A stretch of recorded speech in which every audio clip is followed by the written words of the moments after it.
Shalom, everyone, and welcome to Foundations for Life with Barry Phillips, Mike Clayton, and Barry. You know, for a Wednesday morning, it sure does seem like a Sunday afternoon to me. No, I got the same expectations and feelings about this. Yeah.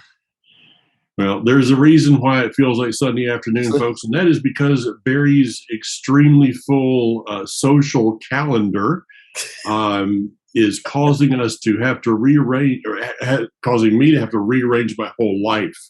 Oh, bless your heart. Yeah, I know.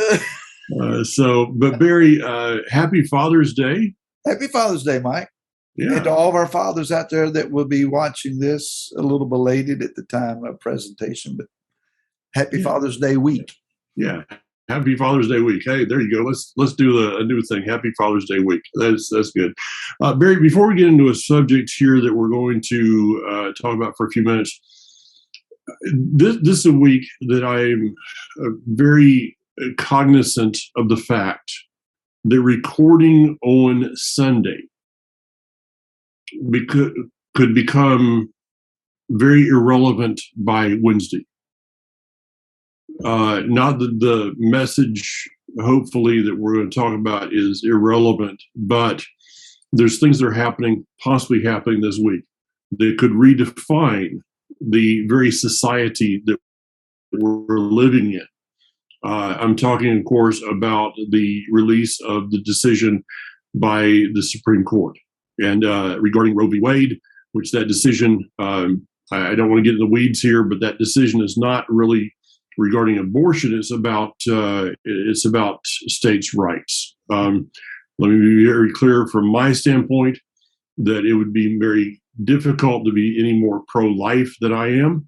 I'm extreme on that side. I know that you are too. Yes. But this whole thing about kicking it back, what the media is talking about, this could be. I told our congregation yesterday that if this decision comes down like we're expecting it to, this could be the trigger of a civil war in the United States. This could be the place in which this could make the protests of the year 2000 look like a county fair. Unfortunately, there are some very, the only word I know to use is rabid minds. I don't know if you've ever seen a rabid animal or not. I've never seen one up close and in person. I've seen enough evidence and video of it, but an animal that has become infected with rabies absolutely loses all rationale, reason, and is driven, completely driven by the disease that has seized them. And when you look at some of those, and it actually, Mike, it's not just on one side. There are some on both sides of the argument. They are acting so vehemently out of driven hate and malice that they have lost all sense of reason. So it is no longer about whether a fetus is a viable human being or not. It has become arguments about something completely different. So there's no mistaking that the accuser of the brethren is also accusing one side against the other. I think it would be very prudent on the part of those who walk in like faith as we seek to not get involved in the screaming matches and not get involved in the violent part. Certainly don't just stand on the sidelines and say nothing. Speak up, but use wisdom and pray before you speak. Pray before you speak. Pray before you go somewhere. Pray before you're found in some kind of a protest, because we've seen how things can get turned around. I'll bring a scripture in here that is something I've been really looking at. The book of Romans chapter 1. is Romans is not a book that many people in Messianic Hebrew roots, it's kind of one of those books that's kind of set on the side, but it has a lot to say, no doubt about that. Especially I'll go chapter 1. especially chapter 1 and 8 and 11 and okay. I want to just read a few verses from here. I'm going to start at verse 29. I could go all the way back up, but they are filled with every kind of wickedness, evil, greed, and vice, stuffed with jealousy, murder, quarreling, dishonesty, and ill will. They are gossips, slanderers, haters of Elohim. They are insolent, arrogant, boastful. They plan evil schemes. They disobey their parents. Father's Day message there. They are brainless. They are brainless, faithless, heartless, ruthless. They know well enough Elohim's righteous decree that people who do such things deserve to die, yet not only do they keep doing them, but they applaud others who do the same. Egging each other on. Yeah. As we say. Yeah, what you said about a rabid animal, Barry, that I'm with you. I've seen videos. I've heard stories of all this. I've never actually had to be face to face. I just assume not do that. But that rabies, it literally takes over their mind to where it's uncontrolled rage and anger. We can see that today, sin. I'm not going to call it dysfunction. I'm not going to call it mental health or lack of. It's sin. Yes, it is. And sin has literally taken over the mind of mankind to the point of a rabid nature regarding destruction and death. If you go back a few verses in this chapter, Mike, it lays the reasoning why this was conceived in humanity, or the inception of this, and it's found in verse 21. It says, because although they knew Elohim, they did not esteem him as Elohim, nor give thanks, but became vain in their reasonings, and their undiscerning heart was darkened. Verse 23 says that they changed the esteem of the incorruptible Elohim into the likeness of corruptible man, birds and four-footed beasts and reptiles. So then they changed the truth of Elohim into falsehood. And it says in verse 26 that because of these things, Elohim gave them over to degrading passions. If you want insanity, it begins with changing the likeness and nature and truth of Yah. Okay. And that will absolutely pollute your being, distort your reasoning, and drive you crazy. And so let's take this over into another aspect. I received a text from one of the people that attends Life Assembly this morning. We were talking briefly yesterday about, we're in these Torah portions of the 12 spies, and this consistent, we want to go back, and the mixed multitude and all these things. And Mary asked a very interesting question this morning to me, and it was basically, and I don't know that I have, wait a minute, if I can get back to it, because we had quite a little conversation after that. There it is. So it says, thinking about this, I wonder if the Hebrew children had their freedom pictured living like how the pharaohs were living.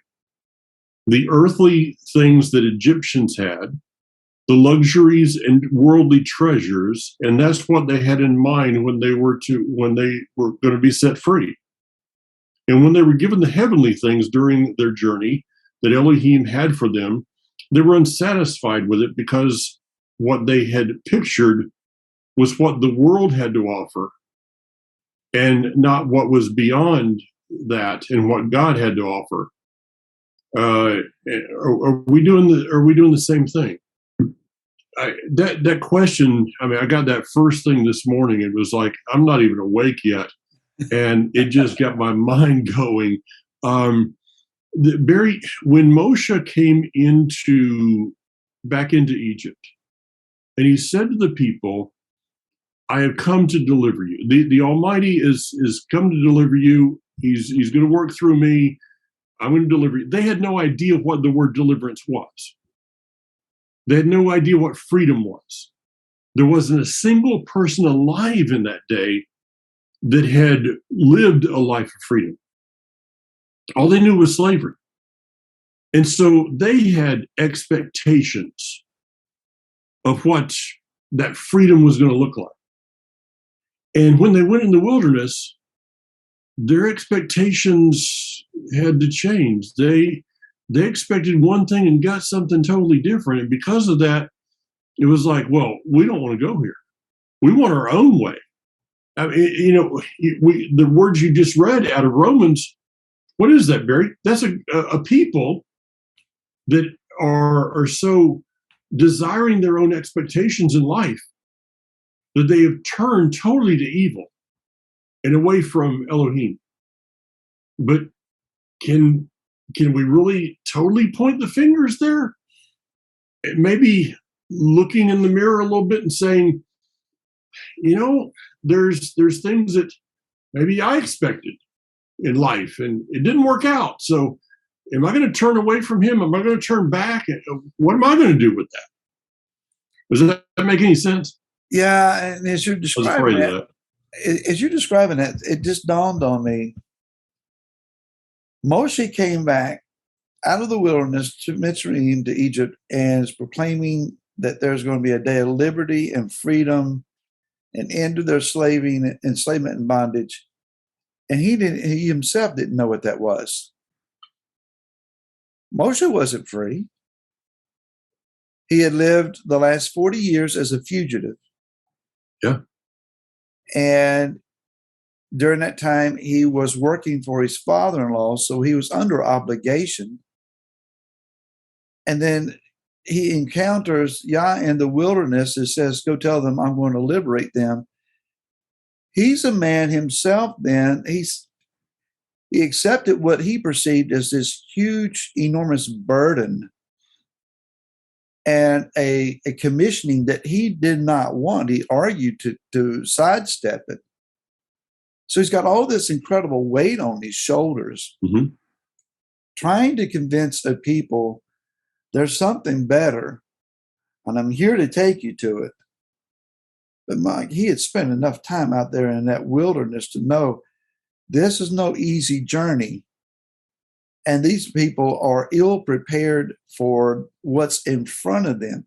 Now, when they marched out, they were jubilant and they were celebrating. And when they got to the other side of the sea and Pharaoh's army is dead behind them, they dance, jump, and shout and prophesy until they run out of water. And the story just unfolds again and again. And where we are right now in Bamidbar is just the wheels are falling off the wagon, and it's one disastrous event after the other. At some point in the reading, you think they're dead. They're just all dead. None of them will ever make it. This story ends in tragedy in the middle of nowhere. Even when they get into the land, they don't know what to do with the liberty and freedom that they gain by pushing out the inhabitants of the land. If you bring all of that concept down to where we are right now, we left wherever it was that we were, thinking that celebrating Shabbat and so on would change our lives for the better. And in many respects, it has. Shabbat is still an amazing a place you step into once a week. It's more than an event. It's a place. But Mike, anybody that is honest will tell you that Shabbat can become Friday night dinner with candles and then not much different after that, other than you sleep in the following morning and go worship somewhere. Is that Shabbat, or is that the American version of it? Could it be, and I was praying of the day with my mom about the rest.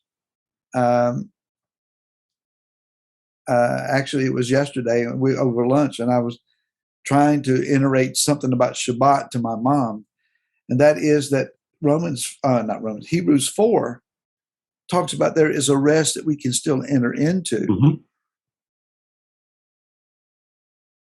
Freedom begins with Shabbat, because Shabbat is the door that opens you up to the Torah. If you don't do Shabbat, you're not going to really honestly embrace any of the rest of the Torah. It really begins there. If we don't learn the value of Shabbat and the total embracing of Shabbat, then how can we find the rest of the freedom that is ours in the Torah? Torah is written for a free people, mm-hmm. even those that are in servitude, because it promises limitation on how long you can serve, or else if you are from the nations and a servant, then there are limitations as to what abuses and so forth would be liable against you. In other words, even if you are a servant, you're not just a piece of property. You're a human being. The Torah recognizes humanity from the top to the bottom, even of your enemies. There's a recognition that you become a member of Israel. What other belief system offers inclusion to our adversaries? A ritual process, a learning process, yes. Even we ourselves, even in our days of believing, at times we were enemies of Israel. Mm-hmm. But Yah has mercifully brought us in. Do we still know what it means to be a free man and woman of Israel? Not yet. But all the questions you just brought forth there. Okay, I mean, you in your statements, there's questions and questions are coming out of all those things. What do people expect when they begin to observe Shabbat? What's the expectations?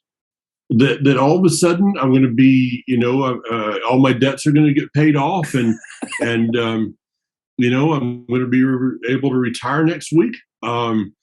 What's the expectations when I begin to walk in this life of Torah? That all the Jews around me are going to accept me. That Israel is going to open the gates, and do we have these expectations of what us doing the basic commandments of obedience are going to bring? It's like, I was just out with Daniel. I've been painting. I'm almost done. 17 gallons of paint so far, and I'm going to break my brush and never tell anybody again that I know how to paint. But it's like, it's like with the grandkids, or you're raising children, and you guys have grandkids now. It's like a kid or a grandchild cleaning their room and then expecting you to buy them a new car because of it. It's like, wait a minute, no, you just cleaned your room, okay? You did the basic, fundamental things of obedience regarding living in this house. But you expected something far more. It's, I mentioned this before we went on the air. The scripture, we will rule and reign with Messiah. Well, what is that? People have that in their. I've heard people talk about this in their conversation. It's kind of like, well, let me tell you what. Yeah. When Messiah rules and reigns from Jerusalem, and I'm there reigning with him, we're going to get all these people back. Yeah. We're going to show them a thing or two. I'm going to go to every one of them and say, bow down before me and tell me I was right. Saturday really is Saturday, right? Let me smell your breath. What's that pork?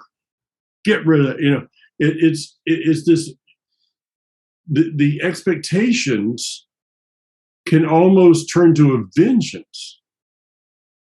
And is it possible that if the Almighty doesn't do what, we do something in obedience, but our expectation is, instead of just, hey, you did what was right, we want the new car, that we can turn that vengeance on him?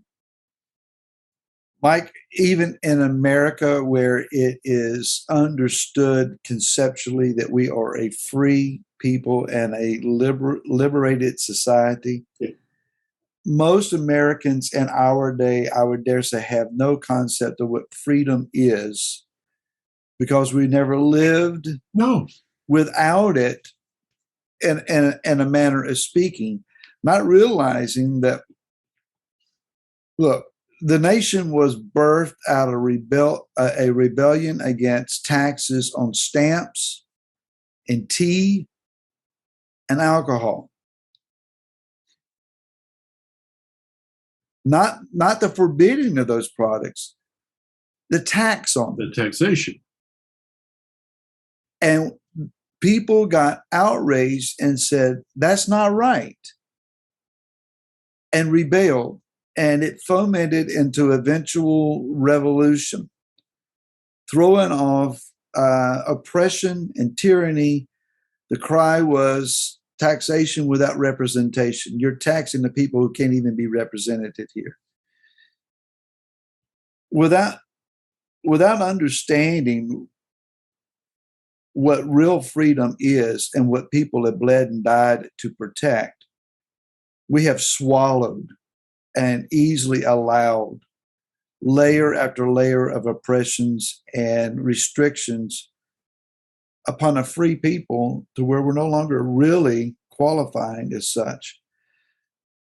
Oh, you're true. So true. People don't know what freedom is. If you have a job, you're not free. So, as you said, in the kingdom, there is this idea of vengeance and retaliation. This is the kingdom. Yeshayahu, Isaiah 61. Yeshua, it says that the Spirit of the Master Yahweh is upon me, because Yahweh has anointed me to bring good news to the meek, sent me to bind up the brokenhearted, proclaim release to the captives, and the opening of the prison to those who were bound.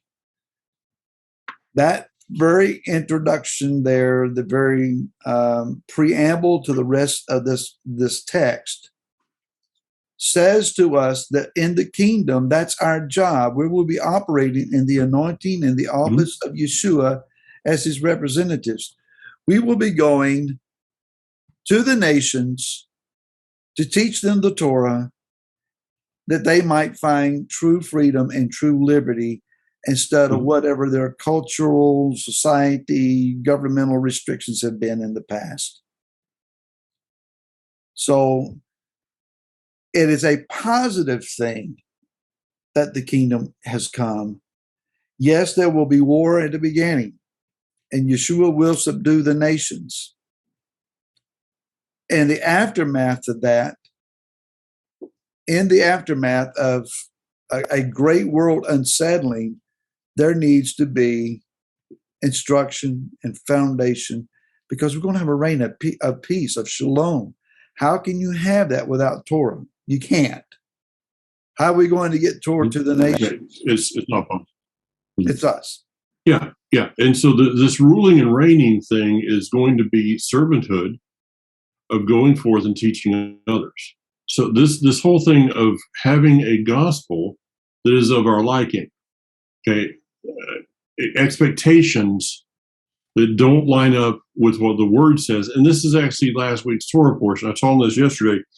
I called you briefly to talk about it, that in chapter 11 of the book of Bamidbar, and I'll just kind of briefly give this, people go back and look at it themselves. In verse 5, it says, in verse 4, next the mixed crowd that was with them grew greedy for an easier life, while the people of Israel, for their part, also renewed their weeping and said, only if we had flesh to eat. Yeah. Now, the word there, flesh, is the word basar. Basar. It's the same word that if you go over to Isaiah 57, I believe it is, says, how beautiful are the feet of those who bring forth basar, basara, the good news. The word flesh here is the same word for the gospel, the same root word for gospel. So what they do? They were complaining because they did not have a gospel that was lining up with their expectations.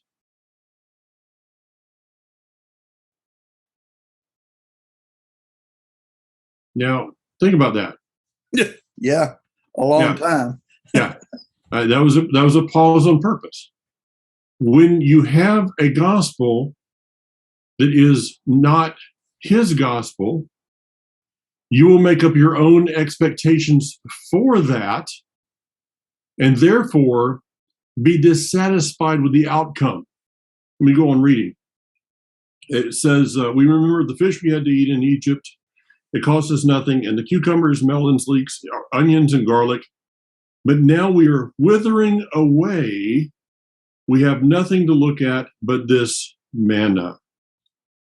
The word there of we are now withering away is not the word basar of their flesh. It's the word nephesh of their soul. They got it. They got something right there. Their soul was withering away because their fleshly desires were wrong.